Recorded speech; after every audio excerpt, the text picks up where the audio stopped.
आणि साधारणतः किती वाजताच्या दरम्यान ही घटना घडलेली आहे? बस शिवानी हा सगळ्या घटना नक्की कशी घडली? ऍक्च्युली ही जी मुलगी आहे ही पुण्यामध्ये कामाला आहे ती, आणि ती इथून फलटणला तिच्या गावी चाललेली होती. सकाळी 5:30 पावणे 6च्या दरम्यानची ही गोष्ट आहे. ती स्वारगेट बस स्टँडमध्ये बससाठी थांबलेली होती ती. तर त्यावेळेला आरोपी जो आहे तो तिथं गेलेला होता, तिच्याकडनं फिरताना पण दिसतोय. आणि तिच्या शेजारी बसलेला एक माणूस उठून गेलेला आहे. हे दोघांचं बोलणं चालल्यावरती आरोपी तिच्याशी बोललेला आहे, तिच्याशी गोड गोड बोलून त्यानं ओळख करून घेतली तिच्याशी. आणि तिला म्हटलं की फलटणची कुठं जाते ताई असं तिला विचारलं. तर ती म्हटली की मला फलटणला जायचं आहे. तर तो म्हटला की 7-8 बस जी आहे इथं नाही लागत म्हणे, तिकडे लागलेली आहे म्हणे. तर ती म्हटली नाही बस इथंच लागते म्हणून मी इथं बसलेली आहे. तर तो म्हटला की नाही तिकडे लागलेली आहे, चल म्हणे मी तुला घेऊन जातो. आणि सीसीटीव्ही फुटेज मध्ये ती मुलगी त्याच्याबरोबर जाताना दिसतीये आपल्याला. तर ती त्याच्याबरोबर गेली आणि तिथं गेल्यानंतर बसमध्ये अंधार होता म्हणून तिनं हा प्रश्न काढला की बसमध्ये तर अंधार आहे म्हटली ती. तर त्यावेळेला तो म्हटला की ही रात्रीची लेटची बस आहे, त्यामुळे लोक झोपलेले आहेत म्हणून दिवे बंद आहेत, तू वरती चढून टॉर्चने चेक करू शकते. आणि मग तिला असं गोड बोलून त्यांना वरती चढायला सांगितलं. ती ज्यावेळेला टॉर्च लावायसाठी वरती गेली त्यावेळेला मग यानं मागून दरवाजा लावून घेतला आणि तिच्या बाबतीत हा अतिप्रसंग घडलेला आहे तिथे.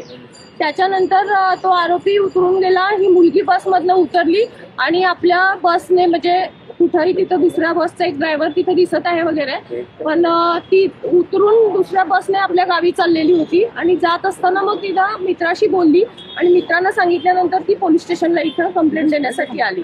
काल ती इथं पोलीस स्टेशनला आल्यानंतर तिनं कंप्लेंट दिल्यानंतर आम्ही इमिडिएट सीसीटीव्ही फुटेज काढलेले आहेत तिथले. त्या सीसीटीव्ही फुटेजमध्ये आरोपी आम्हाला निष्पन्न झालेला आहे. सदर आरोपी हा ग्रामीणच्या हद्दीतला शिरूर गावचा आहे. याच्यावरती पूर्वी 392 सारखे शिरूर शुक्रापूरला गुन्हे दाखल आहेत. आणि आरोपीची हे झालेलं आहे, निष्पन्न झालेलं आहे ह्याच्यातला. या आरोपीला शोधायला कालपासून जवळपास आमच्या 8 टीम काम करत आहेत. क्राईमच्या टीम आहेत, ड्रोनच्या टीम आहेत. आणि जवळपासच्या भागामध्ये सगळीकडे त्याचा शोध घेतला जातोय. डॉग स्पॉट पण रात्री नेलेला होता, तिथल्या शेतांमध्ये वगैरे कुठं लपून बसलं असेल तर त्या दृष्टीने आमचा सर्च सगळा कालपासूनच चालू आहे. बोलणं झालंय का ज्यांच्या प्रॉपर्टीत ही घटना घडली आहे त्या लोकांना एसटीच्या कुणालाच काही माहिती नाही असं काही घडलंय त्यांच्याकडे? नाही असं माहित नसायचा प्रश्न नाहीये तिथं, परंतु आमच्याकडे कंप्लेंट आल्यानंतर आम्ही त्याच्यावरती कारवाई चालू केलेली आहे. तिथं रात्री सुरक्षा रक्षक नसतात का? पॉईंट आहे आपला पोलिसांचा, त्या सीसीटीव्हीच्या आउटपुट आपल्या स्वारगेट पोलीस ठाण्यामध्ये बरोबर मध्ये बस पार्क केलेली होती स्वारगेट एसटी स्टँडच्या. अशा बसमध्ये रेप होतो, बलात्कार होतो एका 26 वर्षाच्या मुलीवरती आणि त्या आजूबाजूला कुणालाच कळत नाही.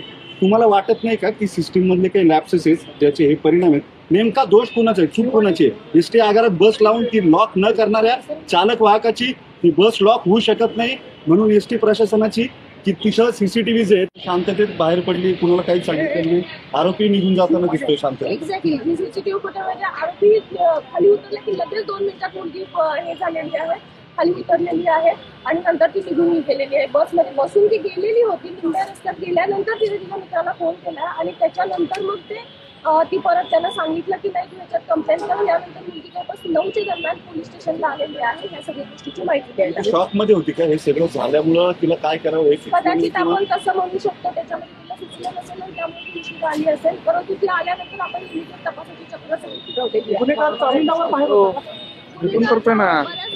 आहे. त्याचा 392 सारखे गुन्हे आहेत त्याच्यावरती. शिक्रापूर शिरूर या भागामधले त्याच्यावरती गुन्हे आहेत. पोलीस चेक करू शकत नाही बसमध्ये काय होतं. मी बस 8 मध्ये होती त्यामुळे सेक्युरिटीचा प्रश्न तिथल्याही येतो. त्याच्यामध्ये सेक्युरिटीचं काय आहे त्याच्याबरोबर. दुसरी गोष्ट असं आहे की ही गोष्ट झाल्यानंतर मुलगी बसमध्ये बसून निघून गेलेली आहे. तर तिनं थोडा जर आरडाओरडा तिथं केला असता तर इमिडिएट लोकांनी बऱ्यापैकी मदत केली असती. सीसीटीव्ही फुटेजमध्ये आपल्याला दिसतंय तो आरोपी खाली उतरतोय, त्याच्या 2 मिनिटात मुलगी लगेच खाली उतरते, पण असा कुठला प्रकार तिथे झालेला आढळून आलेला नाहीये. मुलीची तब्येत कशी आहे? मुलीची तब्येत एकदम व्यवस्थित आहे. ती काल व्यवस्थित बोलत होती, आम्ही स्वतः तिच्याशी बोललेले आहे. आणि तिचा ढिसाळपणा नेमका